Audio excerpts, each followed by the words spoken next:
Hello everyone, my name is Manish and today we are going to start next chapter Parties and Party System of India Class 12th Political Science. So ये इस chapter का first part है. First of all we are going to introduce this chapter. In this chapter we are going to understand about parties and party system in India. इस chapter में सबसे पहले हम बात करेंगे भाई पार्टी और पार्टी सिस्टम ऑफ इंडिया के बारे में. ठीक है. और सबसे पहले चीज़ आती है कि इंडिया का जो पार्टी सिस्टम है वो कैसा है. We read about the emergence of Congress system. उसके बाद हम बात करेंगे कि कांग्रेस सिस्टम किस तरीके से आपका एमर्ज हुआ. Then domination of the Congress party in the year immediately after the independence. की जो डोमिनेशन था कांग्रेस पार्टी का इंडिपेंडेंस के जस्ट बाद, किस तरीके से जो कांग्रेस पार्टी था उसका दबदबा पूरे इंडिया के अंदर फैला, उसको भी हम डिस्कस करेंगे. Understand how the political transition took place after Nehru. और जो पॉलिटिकल ट्रांजिशन था नेहरू की डेथ के बाद किस तरीके से इंडियन पॉलिटिक्स के अंदर चेंज आया वो भी हम डिस्कस करेंगे. Describe how the opposition unity and the Congress split posed a challenge to Congress domination. और ये भी हम डिस्क्राइब करेंगे कि कांग्रेस किस तरीके से स्प्लिट हुई और कांग्रेस को डोमिनेंस को किस तरीके से चैलेंजेस फेस करने को मिले. ठीक है. एंड कांग्रेस के डोमिनेशन को रोकने के लिए अपोजिशन किस तरीके से यूनाइट हुई. And the emergence of opposition parties and there policies. यहाँ तक कि जो अपोजिशन पॉलिटिकल पार्टीज थी उनका एमरजेंस कैसे हुआ. एंड आज़ादी के बाद 1952 में वन पार्टी का डोमिनेंस था जो कि कांग्रेस पॉलिटिकल पार्टी थी. फर्स्ट 3 जनरल इलेक्शन में कांग्रेस का ही डोमिनेंस रहा. और किस तरीके से इंडिया की जो पूरी सिस्टम थी वो वन पार्टी से बाय पार्टी सिस्टम में चेंज हुई और उसके बाद multi party coalition system India के अंदर आया. वो सारी चीज़ें हम इसके अंदर डिस्कस करेंगे. देखिए सबसे पहले इसमें आपकी जो समझने वाली चीज़ है वो ये है कि जो era of one party dominance था चैप्टर नंबर 2 और जो चैप्टर नंबर 5 है आपका, ठीक है, उन दोनों को इसमें मर्ज कर दिया गया है. ठीक है. और इसके अंदर जो न्यू टॉपिक्स हैं, जो 2020 के अकॉर्डिंग जो न्यू टॉपिक्स थे वो भी मैंने इसके अंदर डिस्कस किए हैं. आप सारे के सारे टॉपिक्स इस चैप्टर के अंदर आपको मिलेंगे. ठीक है. So without any further delay let's open the next topic. फिर सबसे पहली चीज आती है व्हाट इज पॉलिटिकल पार्टी. कि भाई पॉलिटिकल पार्टी है क्या. तो पॉलिटिकल पार्टी को समझने के लिए हम देखते हैं कि पॉलिटिकल पार्टी एक ग्रुप है लोगों का who come together to contest election. जो एक साथ आते हैं इलेक्शन को कंटेस्ट करने के लिए. कंटेस्ट मतलब कि भाई इलेक्शन लड़ने के लिए. And hold power in the government. और जब वो इलेक्शन कंटेस्ट करते हैं यानी जब इलेक्शन में वो लड़ लेते हैं तो उसके बाद वो जीत जाते हैं और फिर पावर को वो गवर्नमेंट के अंदर होल्ड करते हैं, फिर कंट्री को वो रन करते हैं. They agree on some policies. वो कुछ पॉलिसीज को लेकर भी एग्री भी होते हैं. And programmes for the society. Society के लिए प्रोग्राम्स बनाते हैं with a view to promote the collective goods. ठीक है. कि लोगों के कलेक्टिव गुड्स को देखते हुए, उनके व्यूज़ को देखते हुए, ठीक है, प्रोग्राम्स एंड पॉलिसीज फॉर्मुलेट करते हैं सोसाइटी के लिए. ओके. तो ये तो होती है हमारी पॉलिटिकल पार्टी. फिर नेक्स्ट टॉपिक आता है हमारा कि अ पॉलिटिकल पार्टी हैज़ 3 कंपोनेंट्स. कि पॉलिटिकल पार्टी के 3 कंपोनेंट्स हैं और वो 3 कंपोनेंट कौन कौन से हैं. पहला जो कंपोनेंट है हमारा लीडर है. कि भाई किसी भी पॉलिटिकल पार्टी को लीड करने के लिए एक लीडर चाहिए. फिर एक्टिव मेंबर्स चाहिए जो कि पॉलिटिकल पार्टी के लिए एक्टिवली होकर क्या करते हैं, वो काम करते हैं. और फिर आते हैं फॉलोवर्स. फॉलोवर्स हम में से कोई भी हो सकता है. जैसे कोई कांग्रेस का फॉलोवर्स है, कोई बीजेपी का फॉलोवर्स है, ठीक है, कोई आप पार्टी का फॉलोवर्स है. तो ये जो 3 कंपोनेंट है पॉलिटिकल पार्टी के. फिर नेक्स्ट जो टॉपिक है हमारा कि why we need political parties. कि हमें पॉलिटिकल पार्टी की नीड की होती है. कहता है if there were no political party. Suppose करो कि कोई भी पॉलिटिकल पार्टी नहीं है. Then each and every candidate would be independent. तो हर कैंडिडेट क्या रहेगा, इंडिपेंडेंट रहेगा. और एक political party is necessary to bring diverse people on a common platform. कि कह रहा है कि हर पॉलिटिकल पार्टी को इस चीज़ की आवश्यकता है कि वो क्या लेके आए, डाइवर्स लोगों को लेके आएगा एक कॉमन प्लेटफॉर्म के ऊपर. So that bigger issue can be taken care of. जिसकी वजह से जो बड़े बड़े इश्यूज हैं हम उनको क्या कर सकते हैं, देखभाल कर सकते हैं. ठीक है. फिर कहता है democracy which is being practised all over the world. की जो डेमोक्रेसी है उसको प्रैक्टिस किया जा रहा है ऑल ओवर द वर्ल्ड, जिसको हम क्या बोलते हैं, रिप्रेजेंटेटिव डेमोक्रेसी बोलते हैं. ठीक है. In this system governance is done through the peoples representative. अब कह रहा है कि इस सिस्टम के अंदर जो गवर्नेंस की जाती है वो किसके थ्रू की जाती है, लोगों के रिप्रेजेंटेटिव के थ्रू की जाती है। Because it is impossible for each citizen, क्योंकि ये हर सिटीजन के लिए क्या है, इम्पॉसिबल है to directly participate in the governance, कि वो डायरेक्टली किसमें पार्टिसिपेट करे, गवर्नेंस के अंदर पार्टिसिपेट करे।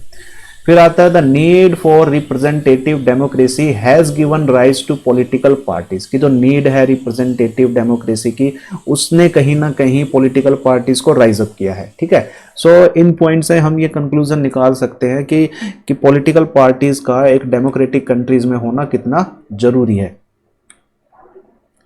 नेक्स्ट जो पॉइंट है हमारा, functions of the political parties की बात करते हैं कि जो पॉलिटिकल पार्टीज हैं उनके फंक्शंस क्या क्या है। तो पहला जो फंक्शन है हमारा, कंटेस्ट इलेक्शन। कहता है political parties contest election, a political parties nominates it's candidate for the electoral contest in the various constituencies. अब कह रहा है कि पॉलिटिकल पार्टीज इलेक्शन कंटेस्ट करती है। एक पॉलिटिकल पार्टी क्या करती है, कहीं ना कहीं इसके जो कैंडिडेट हैं जो कि इलेक्टोरल कंटेस्ट में खड़े होते हैं अलग अलग कॉन्स्टिट्यूएंसीज से। ठीक है, तो सबसे पहला जो फंक्शन हो गया इलेक्शन की, हर कॉन्स्टिट्यूएंसी से हर कैंडिडेट खड़ा हो जाता है और उसका काम क्या होता है, इलेक्शन कंटेस्ट करना। कंटेस्ट करना मतलब इलेक्शन में पार्टिसिपेट करना या फिर लड़ना या फिर खड़ा होना। सेकंड जो फंक्शन है वो है पॉलिटिकल पार्टी का पॉलिसीज। कहता है political parties put forward different policies and programme so that voters can choose from them. अब कह रहा है कि पॉलिटिकल पार्टीज क्या करता है, डिफरेंट पॉलिसीज एंड प्रोग्राम्स को आगे लेके आता है वोटर्स के लिए, ताकि वोटर्स को आसानी हो कि वो किस पॉलिटिकल लीडर को क्या करे, चूज करे। ठीक है, अब वोटर क्या करते हैं, उनकी पॉलिसीज एंड प्रोग्राम्स को देख कर ही डिसीजन लेता है। फिर नेक्स्ट आता है मेकिंग लॉज। अब कहते हैं political parties play a decisive role in making laws for the country, कि भाई पॉलिटिकल पार्टीज एक डिसिसिव रोल भी प्ले करती है कंट्री के लिए लॉज बनाने में जब वो जीत जाती है। ठीक है, you may be aware that it is the legislature which passed a law after a proper debate. जैसे आप अवेयर होंगे कि लेजिस्लेचर क्या करती है, एक लॉ पास करती है आफ्टर प्रॉपर डिबेट के बाद, as most of the members belong to the political party. जैसा कि आपको पता ही है कि जो मोस्टली मेंबर्स हैं वो किससे बिलोंग करते हैं, पॉलिटिकल पार्टी से ही बिलोंग करते हैं। फिर नेक्स्ट हमारा जो आता है वो है फोर्थ फंक्शन कहता है फॉर्मेशन ऑफ द गवर्नमेंट की बात करते हैं। कहता है political parties form and run the government, कि भाई पॉलिटिकल पार्टीज का एक फंक्शन ये भी है कि वो इलेक्शन जीतने के बाद अपनी गवर्नमेंट फॉर्म करते हैं और फॉर्म करने के बाद गवर्नमेंट को रन करते हैं। अब कहता है जो एग्जीक्यूटिव बॉडीज है is form by the people, की एग्जीक्यूटिव बॉडी किसके द्वारा बनाई गई है, लोगों के द्वारा बनाई गई है, फ्रॉम द रूलिंग पार्टी, वो भी रूलिंग पार्टी से। अब कहता है various political leaders are assign different ministry to carry out the task of the government, कि बहुत सारे ऐसे पॉलिटिकल लीडर्स हैं जो असाइन किए गए हैं डिफरेंट मिनिस्ट्रीज के लिए, ताकि वो गवर्नमेंट के जो टास्क है उनको कैरी आउट कर सके। फॉर एग्जांपल जैसे एजुकेशन मिनिस्टर है, फाइनेंस मिनिस्टर है, रेलवे मिनिस्टर है। ठीक है, फिर फिफ्थ फंक्शन है प्लेइंग अपोजिशन। कहता है a party which does not get majority, कि एक पार्टी जिसको मेजोरिटी नहीं मिलती और come under the majority coalition, और वो किसके अंडर आती है, मेजोरिटी कोलिशन के अंडर आती है, needs to play the role of opposition. उनको किस चीज़ की आवश्यकता होती है, फिर अपोजिशन का रोल प्ले करने की नीड होती है। फॉर एग्जांपल कोई भी पॉलिटिकल पार्टी है वो इलेक्शन में कंटेस्ट तो किया लेकिन वो जीती नहीं, वो हार गई, तो फिर वो क्या करना पड़ेगा, उसको अपोजिशन का रोल प्ले करना पड़ेगा। ठीक है, और अपोजिशन का रोल करने के समय वो क्या करते हैं कि जो रूलिंग पार्टी होती है उसकी पॉलिसीज को एंड प्रोग्राम्स को वो क्रिटिसाइज करते हैं। फिर नेक्स्ट जो फंक्शन है हमारा शेपिंग पब्लिक गुड्स। कहता है political party shape public opinions, कि भाई पब्लिक के ओपिनियंस को भी पॉलिटिकल पार्टी क्या करती है, शेप करती है, उन्हें आकार देती है। कैसे, they do so by raising and highlighting issues in legislature and in media. अब देखो ये क्या करते हैं कि भाई लोगों की कुछ प्रॉब्लम्स हैं, कुछ इश्यूज हैं, उनको ये रेज करते हैं लेजिस्लेचर के अंदर, लेजिस्लेचर मतलब पार्लियामेंट के अंदर, और उन इश्यूज को हाईलाइट भी करते हैं और मीडिया के सामने भी लेके आते हैं। ठीक है, और इस तरीके से पब्लिक के ओपिनियन को वो शेप करते हैं। फिर आता है सेवंथ हमारा access to government machinery and welfare schemes, कि भाई जो पार्टीज प्रोवाइड करती हैं लोगों को कि वो किस तरीके से गवर्नमेंट की मशीनरी और जो वेलफेयर स्कीम्स हैं उनको वो एक्सेस कर सके, एक्सेस मतलब कि पा सके। कहता है since it is easy to approach local party leader than government officers, कि यह इतना आसान होता है कि किसी गवर्नमेंट ऑफिसर की बजाय हर एरिया के अंदर जो लोकल पार्टीज के जो लीडर्स होते हैं वो इनको अप्रोच करते हैं। अब किसी को कोई प्रॉब्लम हुई तो डायरेक्ट नरेंद्र मोदी के पास तो जाएगा नहीं वो, ठीक है। अब वो क्या करेगा कि भाई जैसे बीजेपी की गवर्नमेंट, तो बीजेपी के बहुत सारे ऑफिसेज होते हैं हर गली मोहल्ले के अंदर, तो वहाँ जाके वो जो लोकल पार्टी के लीडर्स हैं उनको जाके वो अप्रोच कर सकते हैं, ठीक है। और इस तरीके से हम गवर्नमेंट की मशीनरी एंड वेलफेयर स्कीम्स को हम क्या कर सकते हैं, एक्सेस कर पाएंगे।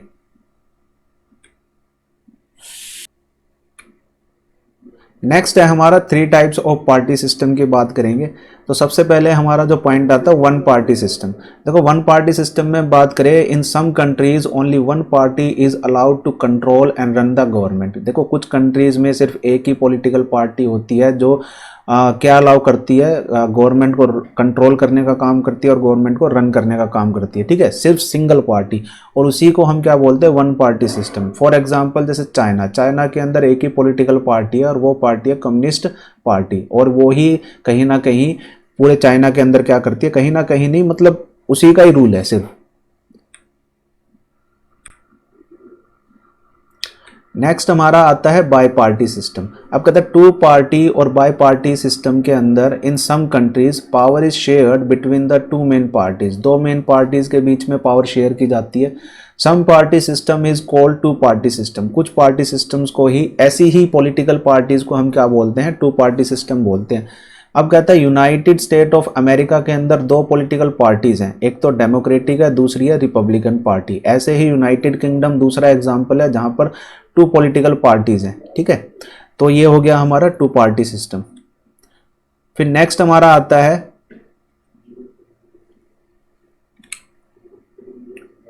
Multi party system. Multi party system की बात करें तो कहता है in several parties compete for powers. बहुत सारी ऐसी पार्टीज हैं जो कहीं ना कहीं पावर्स को क्या करती हैं, compete करती हैं। And more than two parties have reasonable chance of winning, कि भाई दो या दो से अधिक पॉलिटिकल पार्टीज के बहुत ज़्यादा चांसेस होते हैं जीतने के। We call it a multi party system, और हम इसको क्या बोलते हैं, मल्टी पार्टी सिस्टम बोलते हैं। In India we have multi party system, और इंडिया के अंदर जो पार्टी सिस्टम है वो मल्टी पार्टी सिस्टम है। अगर हम बात करें तो इंडिया के अंदर 750 से भी ज़्यादा पॉलिटिकल पार्टीज क्या हैं, रजिस्टर्ड हैं। Since multi-party system tend to offer more choice to the voter, it is often considered better than other party system। अब कह रहा है कि जो मल्टी पार्टी सिस्टम है वो कहीं ना कहीं वोटर्स को और भी ज़्यादा चॉइसेस ऑफर करती है, ठीक है। और अक्सर ये जो अदर पार्टी सिस्टम है उससे क्या है, बेटर ऑप्शन भी है। नेक्स्ट आता है टाइप्स ऑफ पॉलिटिकल पार्टीज की बात करते हैं। तो सबसे पहले जो टाइप्स है पॉलिटिकल पार्टीज, नेशनल पार्टीज। दो टाइप की पॉलिटिकल पार्टीज होती है, एक तो नेशनल पार्टीज, दूसरी हो गई हमारी रीजनल पार्टीज। तो पहले बात करेंगे नेशनल पार्टीज की। कहता है a party that secures at least 6% of total votes in Lok Sabha election और assembly election in 4 state and win at least 4 seat in the Lok Sabha is recognise as a national party. अब ये कह रहा है कि एक पार्टी जो कहीं ना कहीं टोटल नंबर ऑफ वोट्स का 6% अगर सिक्योर करती है लोकसभा के इलेक्शन में, ठीक है, या फिर स्टेट असेंबली इलेक्शंस में 4 स्टेट्स में 4 सीटें जीत जाती है लोकसभा के अंदर, तो कहीं ना कहीं वो पॉलिटिकल पार्टी को नेशनल लेवल की पार्टी बनने के लिए रिकॉग्निशन मिल जाती है, ठीक है। फिर नेक्स्ट हमारा आता है स्टेट पार्टीज। स्टेट पार्टीज की बात करें तो अ party that secure eight least 6% of total votes in an election, कि भाई एक पार्टी जो टोटल वोट्स का एक इलेक्शन के अंदर 6% अगर कम से कम वो सिक्योर करती है legislative assembly of a state, किसी भी स्टेट की लेजिस्लेटिव असेंबली में, and wins at least 2 seats in recognise as a state party, और कम से कम 2 सीट्स वो जीतती है, तो वो स्टेट लेवल की पॉलिटिकल पार्टीज बनने के लिए तैयार हो जाती है, रेडी हो जाती है और उसको रिकॉग्निशन दे दी जाती है, ठीक है। फिर नेक्स्ट हमारा आता है recognition of a political parties, कि भाई पॉलिटिकल पार्टीज को रिकॉग्निशन कैसे मिलता है। तो कहता है election commission grants recognition to a political party, जो इलेक्शन कमिश्नर है वो परमिशन देता है, वो ग्रांट करता है किसी पॉलिटिकल पार्टी को कि भाई ये रिकॉग्नाइज्ड है या फिर रजिस्टर्ड है। फिर कहता है political party is recognised as a national party, की पॉलिटिकल पार्टी को रिकॉग्नाइज्ड किया गया है as a national party if it is already recognised in 4 और मोर स्टेट, कि अगर वो पहले से ही रिकॉग्नाइज्ड है 4 या 4 से अधिक स्टेट्स के अंदर। अब कहते हैं besides this the candidate set up by party should secure 6% of total valid vote. कहते हैं इसके बावजूद कैंडिडेट क्या सेटअप करता है, पार्टी को सेटअप करना चाहिए ताकि वो 6% टोटल वोट्स का सिक्योर कर सके। अब कहते हैं fundamental rights to form association of the citizen is guaranteed under article 19 of the constitution, के जो फंडामेंटल राइट्स है वो क्या करता है, कहीं ना कहीं सिटीजन्स को ये राइट देता है कि वो अपनी एसोसिएशन फॉर्म कर सकता है, ठीक है। और ये राइट किसके अंडर है, आर्टिकल 19 के अंडर है, जो कि कॉन्स्टिट्यूशन के अंदर मेंशन है। आगे कहता है which protects the political parties from undue harassment, कहीं ना कहीं ये पॉलिटिकल पार्टीज को प्रोटेक्ट भी करता है बेवजह हरासमेंट से। फिर नेक्स्ट हमारा आता है मेजर नेशनल पार्टीज। अब देखो मेजर नेशनल पार्टीज में इंडियन नेशनल कांग्रेस पार्टीज है। इसका काम क्या है, it traces all origins to Indian national Congress, कि कहीं ना कहीं ये इंडियन नेशनल कांग्रेस के जो ट्रेसेस हैं ये 1885 से ही पाए जाते हैं, ठीक है। इसकी फॉर्मेशन 1885 में हुई थी as a pressure group. Pressure group उसको बोलते हैं जो गवर्नमेंट के ऊपर क्या बनाती है, प्रेशर बनाती है। अब कहते हैं since then it has undergone several splits, उसके बाद से ये कई बार टूटी। And the 7th general election in 1980 saw Mrs Indira Gandhi returning to power, और जो 7th जनरल इलेक्शन में 1980 में मिसेज इंदिरा गांधी कई सालों के बाद वो पावर में आई। And after the 14th general election Congress party won 2004 general election and return to power after a record 8 years out of office, कि 8 साल के बाद 14 जनरल इलेक्शन जो कि 2004 के अंदर हुए थे उसमें वो पावर के साथ फिर वापस आई। Congress led coalition known as United Progressive Alliance. अब देखो कांग्रेस ने जब गवर्नमेंट बनाई 2004 के अंदर तो कोलिशन में बनाई थी, और ये कोलिशन था यूपीए के साथ। यूपीए की फुल फॉर्म है यूनाइटेड प्रोग्रेसिव अलायंस। और ये जो सरकार बनाई थी, मनमोहन सिंह प्राइम मिनिस्टर बने थे, उनके लीडरशिप में इन्होंने ये गवर्नमेंट फॉर्म की थी। अब कहता है subsequently the UPA again form the government, दोबारा फिर इन्होंने गवर्नमेंट बनाई 2009 के इलेक्शन को जीत के। जब ये जनरल इलेक्शन जीते 2009 के, तो सिंह साहब दोबारा से क्या बने, इंडिया के प्राइम मिनिस्टर बने, ठीक है। और प्रेजेंट जो क्या कहते हैं प्रेसिडेंट है कांग्रेस पार्टी की, वो कौन है, सोनिया गांधी है। उसके बाद अगर हम बात करें तो इंडियन नेशनल कांग्रेस की पॉलिसीज़ एंड प्रोग्राम्स क्या क्या हैं, तो देखो फर्स्ट जो है reservation of jobs in public sector for tribals, कि भाई ट्राइबल्स को पब्लिक सेक्टर में रिजर्वेशन देना जॉब्स में, ठीक है। And selective privatisation of state own companies, कि भाई कहीं ना कहीं प्राइवेटाइजेशन करना जो जिनकी खुद की कंपनीज हैं स्टेट की। And reservation of 1/3 of Lok Sabha and assembly seats for women, कि भाई रिजर्वेशन देना लोकसभा के अंदर एंड असेंबलीज स्टेट असेंबलीज के अंदर, और वो भी कितना 1/3, और किसको रिजर्वेशन देना, वुमेन्स को। अब कहते हैं providing employment to every rural household at minimum wage for 100 days every year, कि भाई कम से कम 100 दिनों के लिए हर साल जितने भी हाउस होल्ड हैं गाँव के अंदर, रूरल एरियाज़ के अंदर, तो सभी को एम्प्लॉयड करना, उनको काम दिलाना, ठीक है। इसको नरेगा बोलते हैं। नरेगा का प्रोग्राम था जिसमें 100 दिनों के लिए रूरल एरियाज़ में लोगों को क्या प्रोवाइड किया जाता था, काम प्रोवाइड किया जाता था। Revival of public distribution and system, कि भाई जो पीडीएस शॉप है, राशन की दुकान है, उनका रिवाइवल करना, उनमें सुधार करना ताकि लोगों को सस्ते अनाज मिल सके। ये इनकी मेन पॉलिसीज़ है। हाँ जी, दूसरी जो नेशनल लेवल की पॉलिटिकल पार्टी है वो है हमारी भारतीय जनता पार्टी। भारतीय जनता पार्टी की बात करें तो BJP is origin lie in the भारतीय जनासन, कि बीजेपी का जो ओरिजिन है वो भारतीय जनसंघ से है। पहले ये भारतीय जनसंघ थी और पॉपुलरली इसको जनसंघ के नाम से जाना जाता था। एंड इसकी जो फाउंडेशन की थी श्यामा प्रसाद मुखर्जी ने की थी 1951 के अंदर, ठीक है, in response to politics of the dominant Congress party. अब देखो ये जब बनाई गई थी तो कांग्रेस पार्टी का डोमिनेंस था उस समय, उसके रिस्पॉन्स को रोकने के लिए उन्होंने ये पॉलिटिकल पार्टीज बनाई थी। अब कहते हैं 1989 में when there was a split in Janata party, कि भाई जनता पार्टी जब टूट गई उसमें स्प्लिट आया 1989 के अंदर, तो ये जो जनसंघ थी वो किस में कन्वर्ट हो गई, फिर भारतीय जनता पार्टी में कन्वर्ट हो गई, जो कि प्रेजेंट में अभी बीजेपी है। अब कहता है it has been the ruling political party of republic of India since 2014, कि 2014 के जब इलेक्शन हुए तब से ये पॉलिटिकल पार्टी रूल कर रही है। And BJP is a right wing party और Congress left wing party and BJP right wing party है। Since 2014 general election, Modi has led the NDA government as a prime minister and as of February 2019 कि 2014 के general election के बाद NDA ने अपनी government बनाई and prime minister Narendra Modi कौन बने, नरेंद्र मोदी प्राइम मिनिस्टर बने। एंड फरवरी 2019 में दोबारा से वो इलेक्शन जीत गए और दोबारा से भारत के प्रधानमंत्री बने।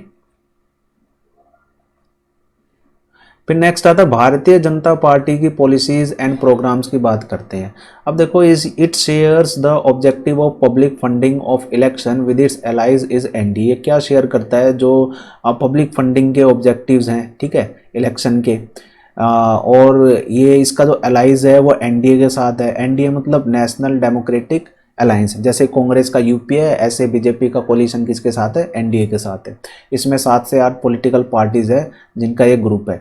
अब कहते party express a commitment to Hindutva, कहीं ना कहीं ये हिंदुत्व को लेकर ये पार्टी की क्या है, अपनी एक कमिटमेंट है और हिंदुत्व को बहुत ज़्यादा क्या करती है, एक्सप्रेस करती है।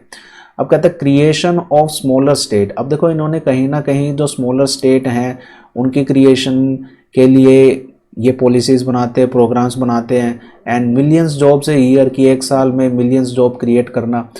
फिर कहते हैं to favour equal opportunities and privileges to all minorities, कि भाई क्या फेवर करना, इक्वल अपॉर्चुनिटीज़ को फेवर करना एंड जो प्रिविलेजेस है सभी माइनॉरिटी सेक्शन ऑफ सोसाइटी के लिए वो प्रोवाइड करना।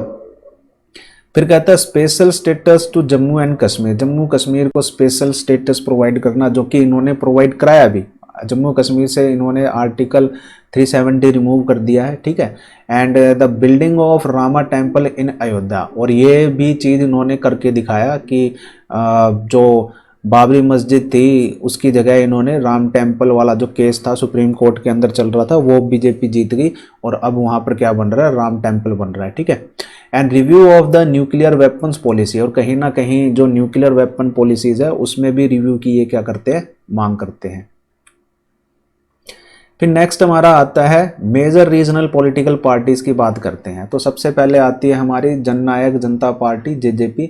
अब जेजेपी ये हरियाणा की एक स्टेट पॉलिटिकल पार्टीज है और इसको 9 दिसंबर 2018 में दुष्यंत चौटाला ने इसको फाउंड किया था। And with the ideology of Devilal की आइडियोलॉजी के साथ, who served as a deputy prime minister of India, जो कहीं ना कहीं डेप्यूटी प्राइम मिनिस्टर भी रहे देवीलाल इंडिया के। And based on the ideology of Jat solidarity and the socialism, और इसकी जो आइडियोलॉजी है वो किसके ऊपर बेस्ड है, जाट सॉलिडेरिटी के ऊपर बेस्ड है, ठीक है, एंड सोशलिज्म के ऊपर बेस्ड है।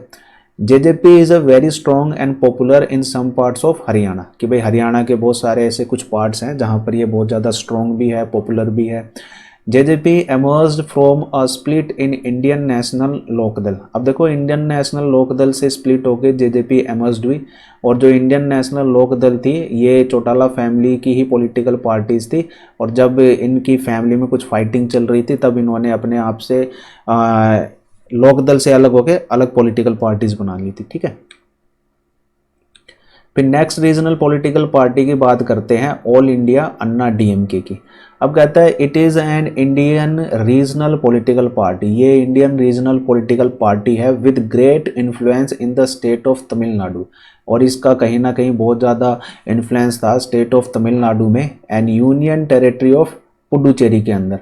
अब कहता है it is currently the main opposition party, ये मेन अपोजिशन पार्टी है तमिलनाडु की लेजिस्लेटिव असेंबली में, and part of India ruling national democratic alliance, और ये एनडीए जो कि बीजेपी को भी सपोर्ट करती है, ठीक है, एनडीए का भी पार्ट है। अब कहता है AIADMK is a Dravidian party, Dravidian एक कम्युनिटी है और ये मोस्टली उसी कम्युनिटी के डोमिनेंस के ऊपर बेस्ड पार्टी है, ठीक है। और इसको फाउंड किया गया था, फॉर्मर चीफ मिनिस्टर थे तमिलनाडु के जिनको MG रामचंद्रन के नाम से जानते थे, और पॉपुलरली ये MGR इनको बुलाया जाता था। अब कहता है at Madurai on 17 October 1972 as a break away faction from the Dravida Munnetra Kazhagam after M Karunanidhi expelled him from the party for asking for accounts as a party treasurer। अब देखो 17 अक्टूबर 1972 को एक फैक्शन क्रिएट हुआ पार्टी के अंदर, और जो DMK के जो लीडर थे करुणानिधि ने, उनको इन्होंने पार्टी से निकाल दिया। और किस इशू को लेकर कि उन्होंने जब पूछा कि भाई पार्टी ट्रेजर के अकाउंट के बारे में, तो तब फैक्शन क्रिएट हो गया। फैक्शन क्या होता है कि एक ही पॉलिटिकल पार्टी के अंदर जब दो ग्रुप्स बन जाए और दोनों की आइडियोलॉजी, व्यूज़, ओपिनियन अलग अलग हो, डिफरेंट हो, एक ना हो, तब फैक्शन क्रिएट होता है, ठीक है। तो फैक्शन क्रिएट हो गया और करुणानिधि ने उसको पॉलिटिकल पार्टी से क्या कर दिया, एक्सपेल कर दिया। So this was all about this chapter. I hope everything is clear to all. If you have any doubt तो आप कमेंट सेक्शन में अपने कमेंट लिख सकते हैं, ठीक है। Till then, good bye. Don't forget to subscribe our channel and hit the like button. इस पीपीटी का लिंक हमने डिस्क्रिप्शन बॉक्स में दे दिया है, आप वहां जाकर इसे देख सकते हैं। Till then, good bye.